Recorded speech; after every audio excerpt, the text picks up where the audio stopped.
المنار المنار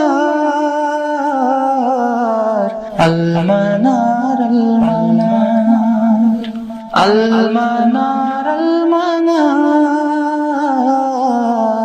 المنار المنار اے امین علم و فن، اے حکمتوں کے انجمن، تجھ پہ نازاں ہے چمن، تجھ پہ نازاں ہے چمن۔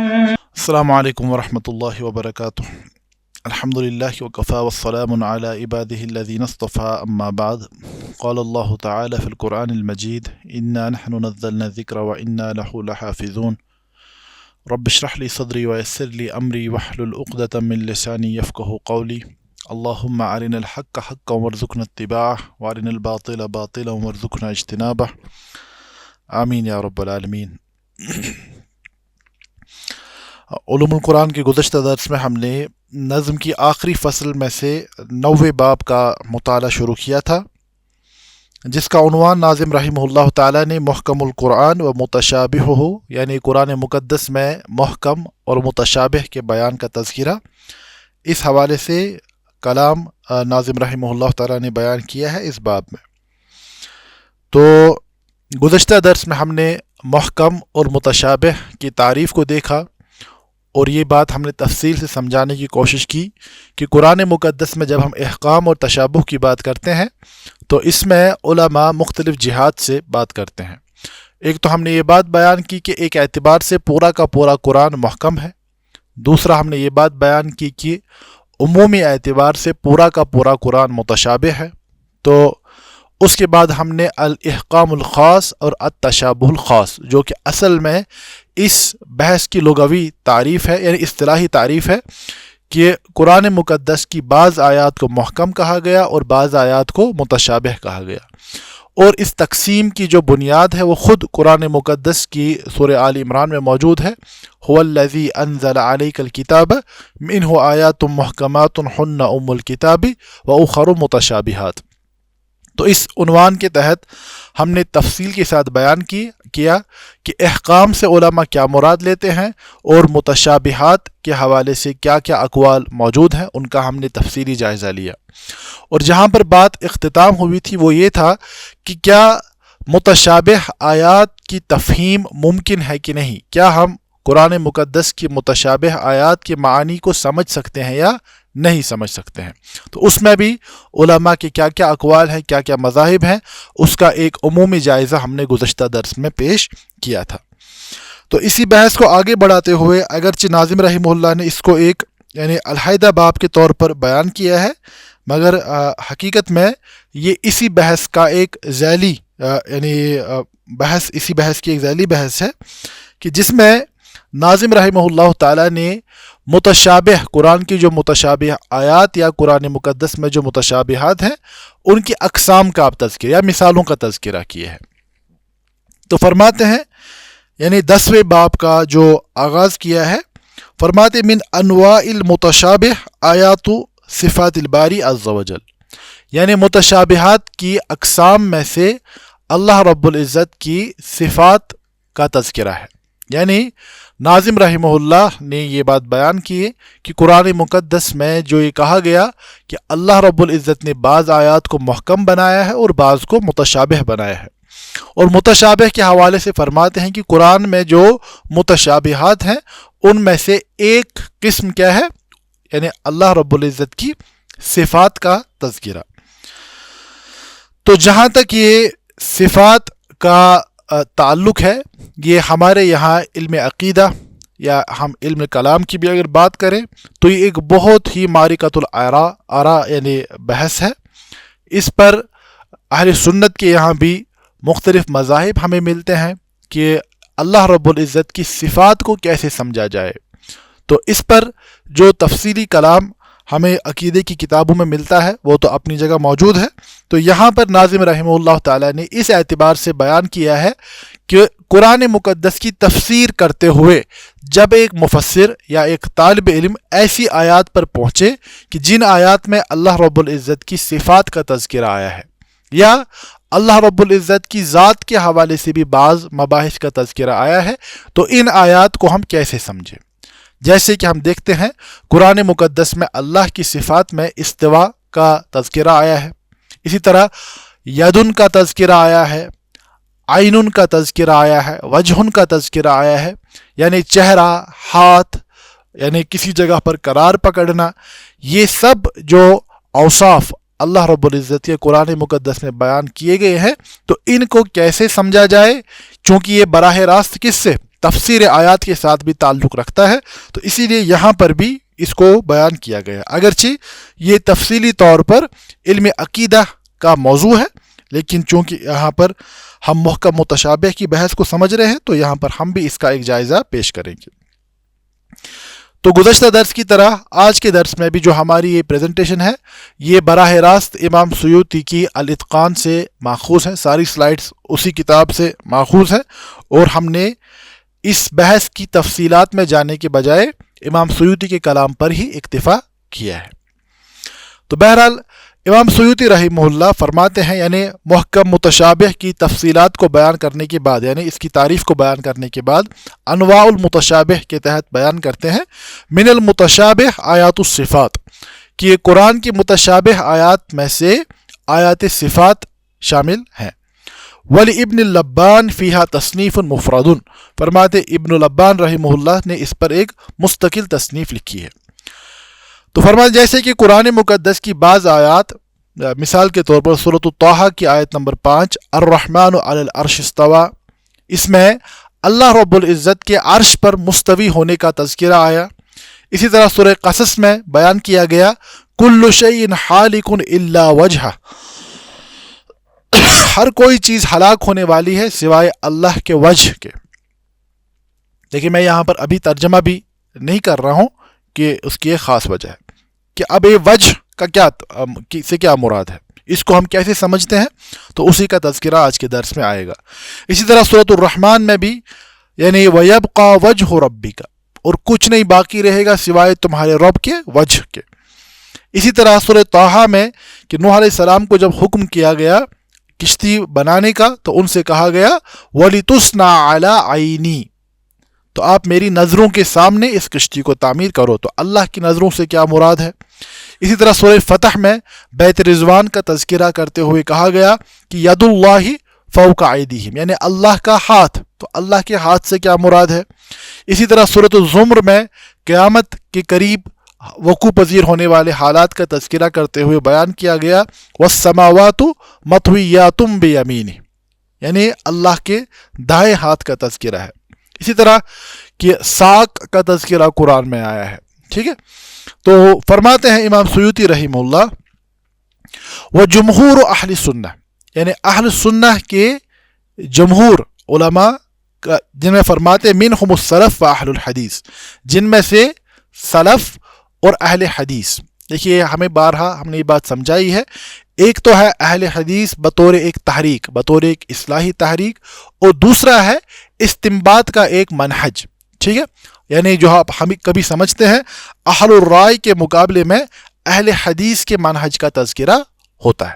تو بہرحال امام سیوطی رحمہ اللہ فرماتے ہیں کہ اہل السنہ کا جو غالب طبقہ ہے تو ان کا اس باب میں کیا طرز عمل ہے۔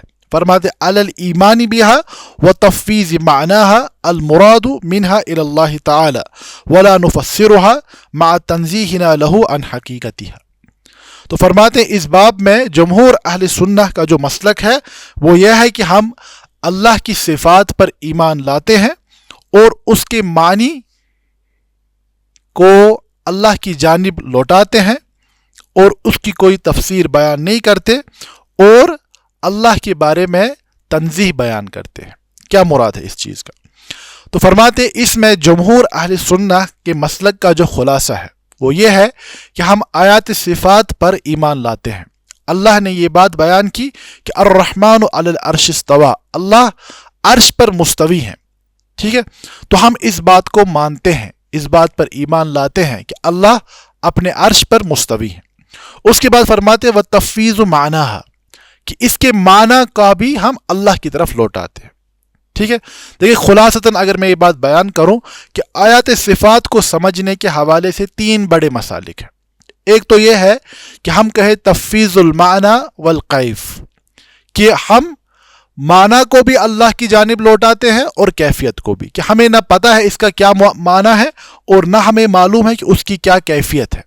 اللہ کے استوا کا کیا مراد ہے، اس کا معنی اور اس کی کیفیت، وہ کیسے مستوی ہے، دونوں کو اللہ کی جانب ہی ہم یعنی مراد اللہ کی جانب لوٹاتے ہیں، اس کی کوئی تفسیر بیان نہیں کرتے، اور جس کو شیخ الاسلام ابن تیمیہ رحمہ اللہ نے فرمایا نمرھا کما جاءت، کہ جیسے بیان کیا گیا ہے ویسے ہی ہم اس کو بیان کرتے ہیں۔ ٹھیک ہے، اللہ عرش پر مستوی ہیں۔ اب مستوی سے کیا مراد ہے، اللہ کیسے مستوی ہے، ان دونوں کو یعنی معنی اور کیفیت دونوں کو اللہ کی جانب ہم لوٹاتے ہیں، اس کی تفسیر بیان نہیں کرتے، اور ساتھ یہ بیان کرتے ہیں کہ اس میں کسی مخلوق کے ساتھ تشابہ ممکن نہیں ہے، کیونکہ لیس کمثلہ شیء، کہ اللہ کی جیسی جب کوئی چیز ہے ہی نہیں تو کسی کے جیسی تشبیہ بھی دینا ممکن نہیں ہے۔ تو پہلا جو مسلک اس میں آیا، جو کہ اکثر جمہور سلف کی جانب یعنی منسوب کیا جاتا ہے یا جمہور سلف کا مسلک بیان کیا جاتا ہے، وہ یہی ہے تفویض المعنی والکیف۔ دوسرا ہے کہ معنی اثبات معنی و تفویض الکیف، یعنی معنی کو ہم اثبات اس کا کرتے ہیں لیکن کیفیت اللہ کی جانب لوٹاتے ہیں۔ یعنی اگر ہم یہ کہیں کہ ید اللہ، اللہ کا ہاتھ، تو یہ کہا جائے گا کہ ہاتھ تو معلوم ہے کہ ہاتھ سے کیا مراد ہے، ٹھیک ہے، لیکن اللہ کا ہاتھ کیسا ہے ہمیں نہیں معلوم، ٹھیک ہے، تو یہ کہا جائے گا کہ اللہ کے ہاتھ ہے لیکن کیسے ہیں ہمیں نہیں معلوم۔ یہاں پر آپ نے معنی کا اثبات کیا لیکن کیفیت کو یعنی واپس اللہ کی جانب لوٹایا۔ لیکن اس میں علماء تنزیہ کے طور پر یہ بات کہتے ہیں کہ من غیر تشبیہ، یعنی اس میں بھی کوئی تشبیہ، اللہ کے ہاتھ ہیں مخلوقات کے جیسے نہیں ہے، وہ کیسے ہمیں نہیں معلوم۔ اثبات المعنی یعنی معنی کا اثبات کیا جاتا ہے لیکن کیفیت کو اللہ کی جانب لوٹایا جاتا ہے۔ تیسرا تعویل کا مذہب ہے۔ تعویل کیوں؟ کہ اس میں بنیادی طور پر علماء کے پیش نظر تنزیہ کا معاملہ ہوتا ہے، یعنی جب علماء تعویل کے مذہب کو اختیار کرتے ہیں کہ اگر ہم یہ کہیں کہ اللہ کے ہاتھ ہیں تو معاذ اللہ یہ انسانوں کے ساتھ تشبیہ کا معاملہ پیدا ہو جاتا ہے، تو اس تشبیہ کے معاملے کو یعنی ہٹانے کے لیے، اللہ کی تنزیہ بیان کرنے کے لیے علماء اس کی تعویل کرتے ہیں کہ اس سے مراد قدرت ہے، وجہ کی اور کوئی تعویل بیان کی، استوا کی اور کوئی تعویل بیان ہوگی۔ کیوں؟ تاکہ مخلوقات کے ساتھ کوئی یعنی مماثلت، مخلوقات کے ساتھ کوئی یعنی تشبیہ بیان نہ ہو سکے، کیونکہ اللہ رب العزت کی ذات مخلوقات سے تشبیہ سے وراء الورا ثم الوراء الورا ہے۔ تو اس اعتبار سے دیکھیں یہ 3 بڑے مذاہب یعنی پائے جاتے ہیں، اور یوں سمجھیے کہ یہ تینوں اہل السنہ کے مذاہب ہیں۔ اب اس میں کبھی کبھار افراد و تفرید کا شکار ہو کر لوگ ایک دوسرے کا اس قدر رد کرنے پر آمادہ ہو جاتے ہیں کہ یہ کفر و ایمان کا مسئلہ بن جاتا ہے۔ لیکن یاد رکھیں کہ ہماری اسلامی تاریخ میں یا ہماری علمی روایت میں علماء کے یہاں یہ تینوں مذاہب پائے جاتے ہیں، ٹھیک ہے۔ اب کس کا مذہب صواب ہے، کس کا مذہب حق ہے، تو اس پر علمی گفتگو تو ہو سکتی ہے، تو وہ ایک علیحدہ معاملہ ہے۔ ہم یہ بات متعدد مرتبہ بیان کر چکے ہیں کہ اختلاف کا مطلب افتراق ہرگز نہیں ہوتا، ٹھیک ہے۔ تو علمی آراء اگر علم کے ساتھ، دلیل کے ساتھ، ادب کے ساتھ بیان کی جائیں تو اس میں کوئی مسئلہ انشاءاللہ نہیں ہے، لیکن جب انسان کسی ایک رائے پر اصرار کر کے باقیوں کو گمراہ ٹھہرانا اپنا مسلک اور مقصد بنا لے تو یہ اسلام کی علمی روایت سے ناواقفیت کی ایک بڑی علامت ہوتی ہے۔ تو بہرحال آپ یہاں بھی دیکھیں گے کہ امام سیوطی رحمہ اللہ نے جب اس مسئلے کا تذکرہ کیا ہے تو سبھی آراء کا بیان کیا ہے۔ تو پہلے فرمایا کہ جمہور اہل سنہ اور خصوصاً سلف کے نزدیک اس میں تفویض کا مسلک اختیار کیا گیا ہے کہ اس سے کیا مراد ہے، اللہ عالم، اللہ بہتر جانتے ہیں. انہوں نے متشابہات میں سے اس کو اس اعتبار سے شامل کر لیا. تو فرماتے ہیں امام سیوطی رحمہ اللہ کہ اخرج ابو القاسم اللالقائی فی السنہ عن طریق قرہ ابن خالد عن الحسین عن امہ عن ام سلمۃ رضی اللہ عنہ فی قولہ تعالی الرحمن علی العرش استوى قالت الکیف غیر معقول والاستواء غیر مجہول والاقرار به من الایمان والجحود به کفر. تو فرماتے ہیں امام لالکائی نے السنہ میں اس اثر کو بیان کیا ہے کہ سیدہ ام سلمہ رضی اللہ تعالیٰ عنہ فرماتی ہے کہ اللہ رب العزت کا جو یہ فرمان ہے یا اللہ کی جو آیت ہے، قرآن کی آیت ہے الرحمن علی العرش استوى، فرماتے ہیں الکیف غیر معقول، کہ کیفیت کو سمجھنا ممکن نہیں ہے، کیونکہ کیفیت کو آپ تب سمجھ پائیں گے جب آپ یعنی ذات کو سمجھ پائیں گے. ٹھیک ہے، اسی لیے جب اللہ کی ذات کو سمجھنا دنیا میں ممکن نہیں ہے تو کیفیت کو بھی آپ نہیں سمجھ پائیں گے. ٹھیک ہے، تو یہی فرمایا گیا الکیف غیر معقول، کہ کیفیت کا پتہ ہونا یہ اس کا سمجھنا ممکن نہیں ہے، یہ معقولات ویسے نہیں ہے. والاستواء غیر مجہول، اور اللہ عرش پر مستوی ہے یہ بات معلوم ہے کیونکہ قرآن نے کہا. تو فرماتے والاقرار به من الایمان، اور اس کا اقرار کرنا ایمان میں سے ہے. والجحود به کفر، اور استوا کا انکار کرنا یہ کفر ہے. دیکھیں، ایک تو ہے ایمان لانا اور اقرار کرنا اور انکار کرنا، وہ الگ مسئلہ ہے. اب پھر اقرار کر کے آپ کیسے سمجھتے ہیں تو وہ علیحدہ مسئلہ ہے. اب دیکھیں، یہاں پر ہم پہلے وہ رائے بیان کر رہے ہیں جو کہ امام سیوطی نے جمہور سلف کی طرف منسوب کی ہے. فرماتے ہیں کہ اکثر سلف کا یہی معاملہ تھا کہ وہ ان آیات صفات میں یعنی تفویض کے مسلک پر قائم تھے. اسی طرح فرماتے ہیں وَأَخْرَجَ أَيْضًا عن ربیع ابن عبد الرحمن أنه سئل عن قوله الرحمن على العرش استوى فقال الاستواء غیر مجہول والکیف غیر معقول ومن اللہ الرسالہ وعلى الرسول بلاغ المبین وعلینا التصدیق. فرماتے ہیں کہ ربیع ابن عبد الرحمن رحمہ اللہ سے پوچھا گیا کہ آپ الرحمن علی العرش استوى میں الاستواء کو کیسے سمجھتے ہیں؟ تو انہوں نے فرمایا کہ اللہ کا عرش پر مستوی ہونا یہ ایک معلوم شدہ بات ہے کیونکہ قرآن نے بیان کیا ہے. والکیف غیر معقول، لیکن کیسے ہے عرش پر مستوی تو یہ معقولات میں سے نہیں ہے. ومن اللہ الرسالہ، اور یہ اللہ کی جانب سے یہ بات نبی اکرم صلی اللہ علیہ وسلم کی طرف بھیجی گئی ہے. وعلی الرسول البلاغ المبین، اور اللہ کے نبی صلی اللہ علیہ وسلم کے ذمے صاف صاف بات بیان کرنا تھا، جو ان تک نازل کیا گیا انہوں نے وہ پہنچایا. وعلینا التصدیق، اور ہم پر لازم ہے کہ ہم اس کی تصدیق کریں.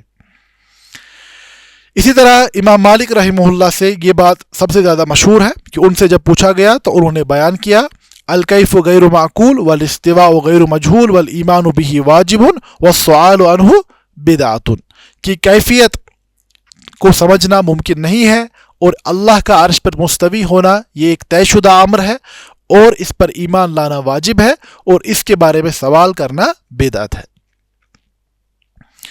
اسی طرح امام بیہقی رحمہ اللہ نے امام مالک سے بیان کیا کہ انہوں نے آیات صفات کے حوالے سے اپنا مسلک بیان کرتے ہوئے کہا ہوا کما وصف نفسہ ولا یقال کیف، کہ اللہ رب العزت کے بارے میں ہم وہی کہیں گے جیسا کہ اللہ نے اپنے بارے میں خود بیان کیا، اور ہم یہ نہیں کہیں گے کہ کیسے اور کیوں. ٹھیک ہے، کیونکہ اس میں بڑی بات یہی ہے کہ جس کے بارے میں جس کی ذات کو نہیں سمجھ سکتے آپ تو اس کی کیفیت کو سمجھنا بھی ممکن نہیں ہے. اسی طرح امام لالکائی نے محمد ابن حسن رحمہ اللہ سے بیان کیا کہ اتفق الفقہاء کلہم من المشرق الى المغرب علی الایمان بالصفات من غیر تفسیر ولا تشبیہ. تو فرماتے ہیں کہ مشرق و مغرب کے علماء کا اس بات پر اتفاق ہے کہ اللہ رب العزت کی صفات پر بغیر کسی تفسیر اور بغیر کسی تشبیہ کے ایمان لایا جائے گا. اسی طرح امام ترمذی رحمہ اللہ نے حدیث رؤیا پر یعنی کلام کرتے ہوئے فرمایا المذهب فی ھذا عند اہل العلم من الائمہ مثل سفیان الثوری ومالک وابن المبارک وابن عیینہ ووقیع وغیرہم انہم قالوا، کہ فرماتے ہیں امام ترمذی رحمہ اللہ کہ اللہ رب العزت کی صفات کے بارے میں جو اہل علم یعنی